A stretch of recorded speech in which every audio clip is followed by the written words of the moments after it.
of all the forces shaping our world, I think few are as powerful and as hidden as shame. Shame is quiet and ruthless and familiar. It lives under so much of the ways we live and operate today. All of us. It's what makes us judge other people so fiercely. And if there were one defining feature of our time right now, I think judgment might be one of them. And this is what keeps us from performing and getting better at and really embodying the most sacred acts in any relationship. Things like embodying integrity, being accountable, and repairing after conflict. Shame is so often, if not always, the reason why we hide and we posture and we ignore the problems until we can't anymore. And the truth is, none of us can escape shame. It is wired into our nervous systems. It is a fundamental part of being human, but when shame becomes so charged, because the speed at which life operates nowadays is so intense for our nervous systems that the thought of confronting shame is so much more intense that we feel like we don't have the bandwidth, the strength to do it. And so it goes unchecked. And unchecked shame is one of the most corrosive forces in a relationship, every relationship. Because that shame primarily doesn't come from other people, but from ourselves, toward ourselves. It is the voice telling us we are not enough. It is the tension in our chest when we're not put together, when we break, when we're overwhelmed. It becomes the invisible wall between us and the people we love, and the fact that we can't see it makes us panic even more. And I think so many of us are in this state right now.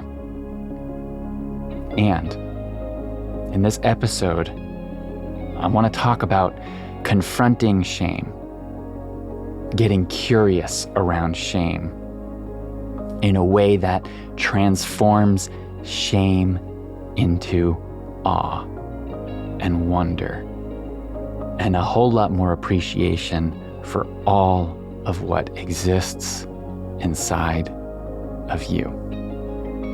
Because if we can learn to do this, maybe shame could be one of the most powerful forces for evolution that we have, for our relationships and for our collective humanity. Learning to confront shame better with our hearts open might actually bring us into a way of being together, into a state that is so much sweeter than we think is possible right now. Stay with me. This is Reclaiming the Gentle Man. I'm Dave Lashansky. So let's talk about one layer up from shame for a second. I'm going to spend a lot of time in this episode on this thing that lives one layer above, one layer closer to the surface over shame, which is judgment. Judgment is how shame rears its head in our lives. Every time we find ourselves judging ourselves or other people, what's happening is that we are bumping into something that we don't like, something we don't accept, and something we don't want to own as ours. It's usually something we've exiled from within us, something we believe makes us unworthy of love, and something that we were taught makes us unworthy of love before we could decide for ourselves if that was true. For many of us, this is tied to emotion, right? Our shame, the roots of our shame can be traced upward through what emotions are acceptable and unacceptable. And so for me growing up, anger was a shameful emotion, which means that I learned that if I embodied anger, it would cast me out of love. I would be unlovable if I were angry. And so anger was a threat. Anger became something shameful, something to avoid. And for many men, the experience of embodied joy is a shameful emotion. And I think this is where the effects of shame become really genuinely scary. Because when we teach men, for example, that their big, unfiltered joy, their unsuppressed smiles and giggles and laughter isn't okay. When we teach our boys that more than not being okay, that it will make them less of a boy, less of a man when they get older, that it will take away part of who they are, part that helps them fit into a place, know their place in society and community, that it will make them less of a male, to laugh that way, to love that thing. We attach shame to aspects of their humanity. And the ways we respond, the ways many men respond, is that we attempt to amputate parts of us. And if you've been listening to this podcast or are familiar with some of the core tenets of Jungian psychology or internal family systems, you know that any part of us that we try to amputate will seep back into our lives in destructive and painful ways. This is shadow, right? Because the truth is that we don't remove anything, even when we try to. What happens is that we pretend something is not ours. We disown it within ourselves. We exile it. We banish it to our subconscious, which makes us spend more of our time and energy trying to keep those tides at bay, trying to keep that thing from rearing its head again. This is the nature of shame. And it's why we have to talk about it. Because this, our inability to confront the stuff that we thought we've exiled into us, the stuff that we thought we disowned that are parts of us, this is what's keeping us from growing as a collective, as individuals, in our relationships, and in our sense of self-worth. It's what makes dating and marriage and the feeling of connection we really want from our relationships feel so much harder to get right now. And the way in, the way to identify and really begin to dismantle this stranglehold that shame has, is to begin by noticing our judgments. Really getting objective with when and where and how we are judging others. Ask yourself, what are the things about other people that I judge? What are the things that I notice other people doing that I condemn and villainize? The things that make me hold myself as higher and more important than other people. And this is not to blame you. This is not to make you the enemy, right? Because again, this all roots from our non-acceptance of ourselves. So the purpose of this inquiry is not to demonize yourself for doing this, but to notice it. How objective can you get about when you become judgy? Notice those thoughts. Notice that dialogue beginning to creep up. And the reason why this is important is because we live in an era of huge perceived fracture. We believe our neighbors with the Trump sign on their lawns are truly idiots. We believe our neighbors with the Black Lives Matter sign on their lawn are lost. Yes, I'm getting real with this, because so much of the reasons why we've gotten here, the reasons why our dividedness has become so violent and toxic and intransigent is because we think we're being discerning. We think we're being noble. We think we're the smart ones. We think they don't get it. We assume that we're operating out of a set of well-defined and high-quality values, and we're missing how often we navigate the world by just judging other people. Judging the parts that we don't want to own inside ourselves. And I believe because of this, that this is the medicine of our time. And it is a bitter medicine, but it's the way that we wake up. It's the way we change the world. The medicine is that it starts with us. The things that we find most vile in other people is rooted in your own self-judgment. And sometimes it's not a clear one-to-one connection. But maybe when you're condemning violent people, it comes from the ways that you yourself have been violent with your words or actions, or caused violence because of mistakes in your past that you haven't reconciled. Maybe it's what you've said that you believe made you stupid. That time that you were wrong and the consequences really sucked.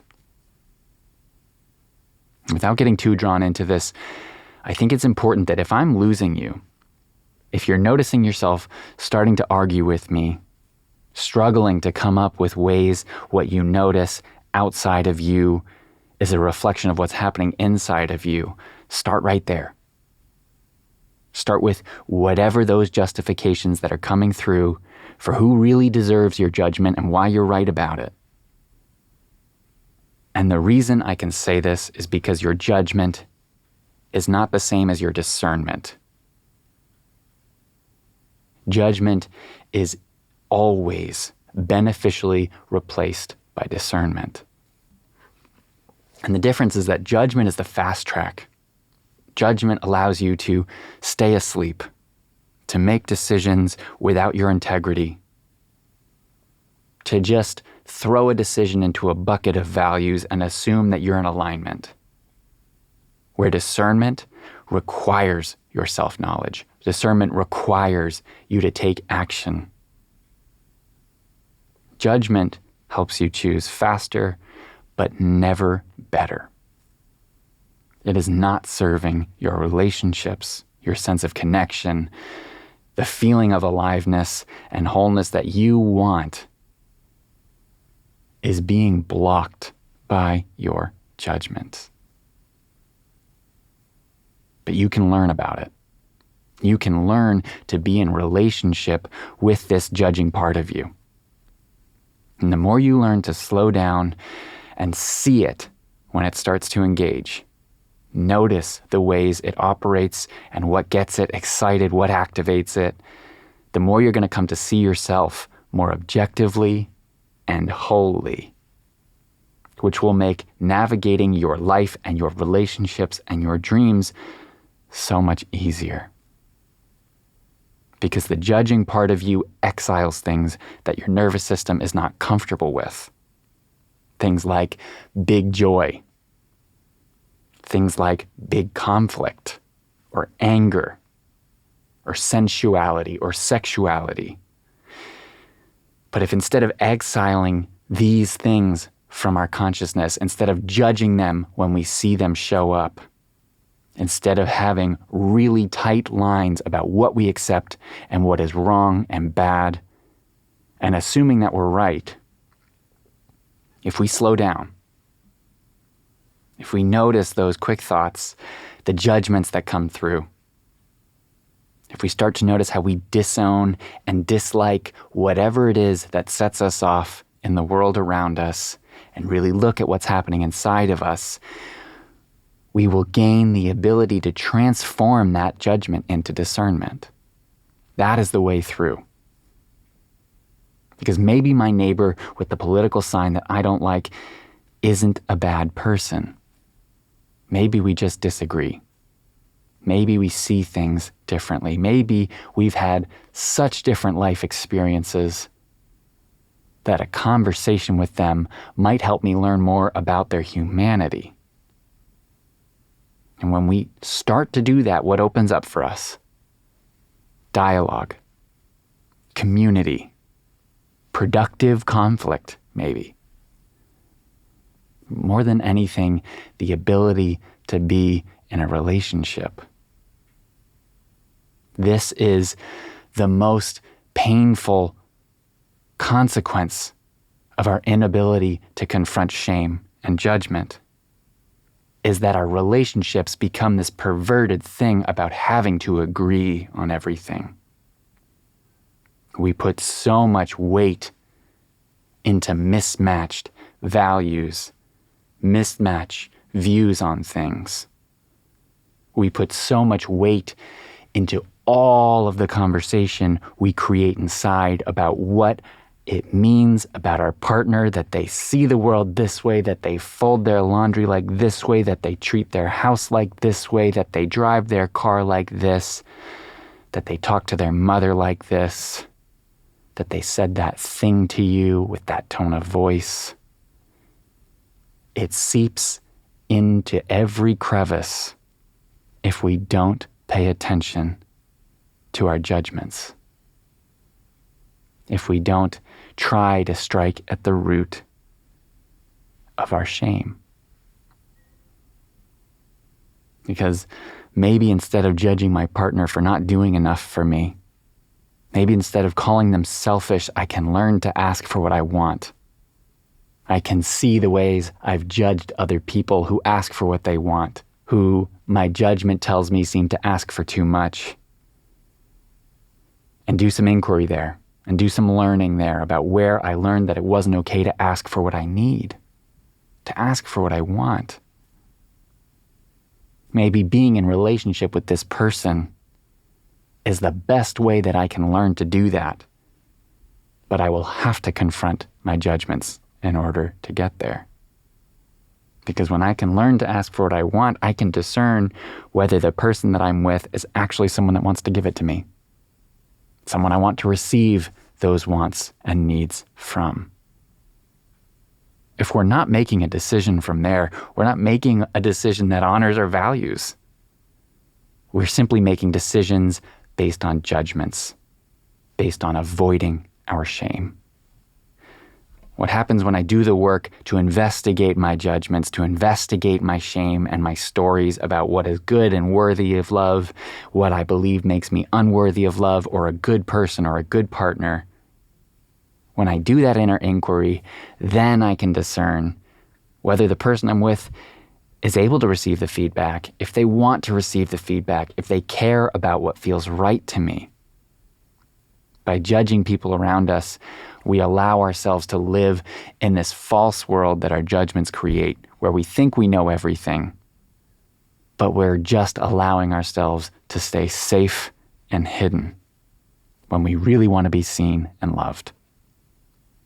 And it takes self-love. It takes really owning the self-love and the worthiness and the acceptance that what we want and need matters, that doing our work matters. And if we truly own that, if we learn to see the gifts and asking for what we need because we are worthy of the love from our partners, we begin to see how it's an act of generosity to be loved.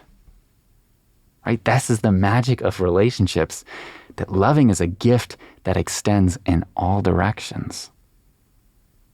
In order to really tap into that, in order to continue to experience deeper levels of that, because this isn't a thing that you do once and suddenly you're judgment free. We all go through this. I currently am in a season, this is why I'm making an episode on this, of really investigating my judgments, learning to see where my judgments take root, where they're happening without my noticing, and learning to better engage and deepen in my self-awareness of this muscle of judgment.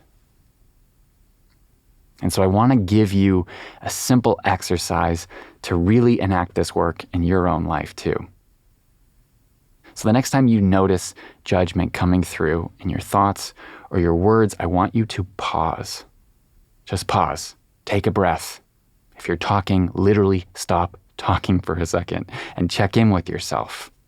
Check in with your body. and get objective. What are you seeing around you that is causing you discomfort right now?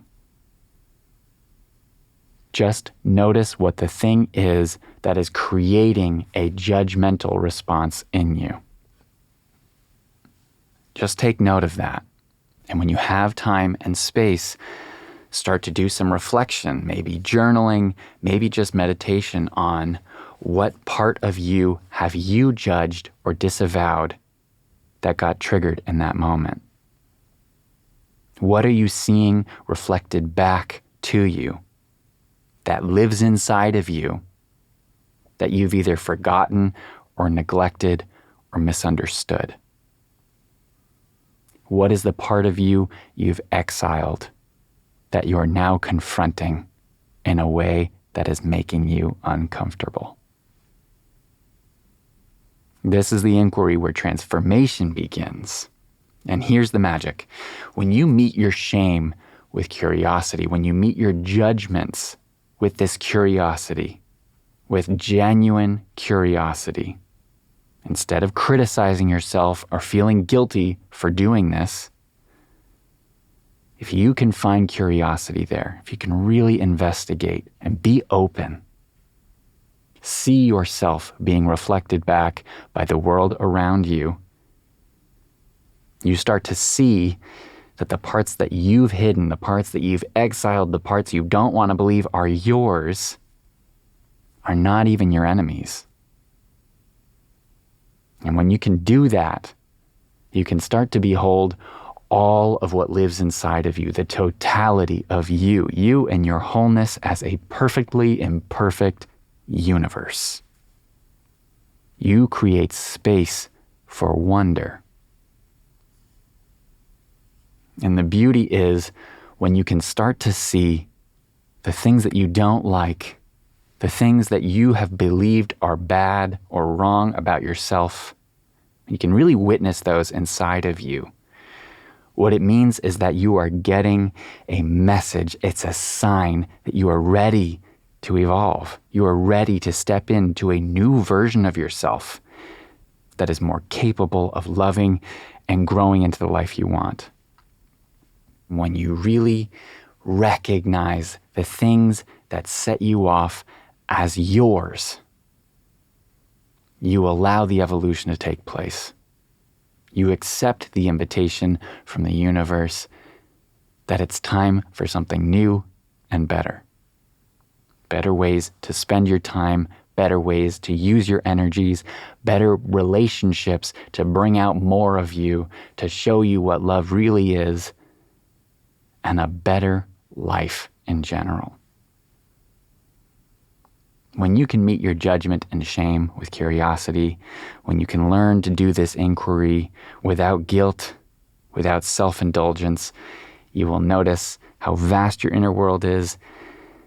And in doing so, you will notice what a gift this opportunity that is life really is.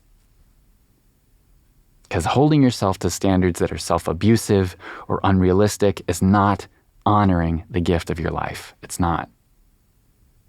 Learn to get really clear on how much tenderness you actually need and deserve. And maybe the key here is recognizing this, that no one has it together in the way that you imagine they do. We have constructed so much of our modern world around this illusion that there are people whose lives are just good and easy, who are always grounded and attuned. But we are all of us, just learning how to be human together. And it's time we stop hiding that. So when you notice the judgment or the shame rising again, because it will, it just does, see if you can let it be your teacher. Let it remind you of your sensitivity and your depth and your capacity for love and connection, starting with yourself. That is what reclaiming your gentleness is really all about. It is turning the parts that we once believed had to be hidden in the darkest spaces inside of us into the light guiding you back to yourself.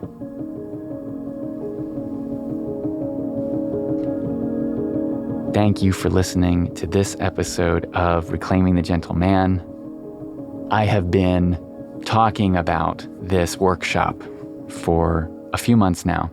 And the more I sit with it and the more I plan out the things that I want to talk about in this workshop, things about why we actually choose relationships, things like really getting underneath the programming that tells us what kind of partner we need and that we need a partner at all, and helps us make those decisions and clarify and crystallize the ways we choose for ourselves outside the programming, outside the unconscious beliefs that aren't really ours.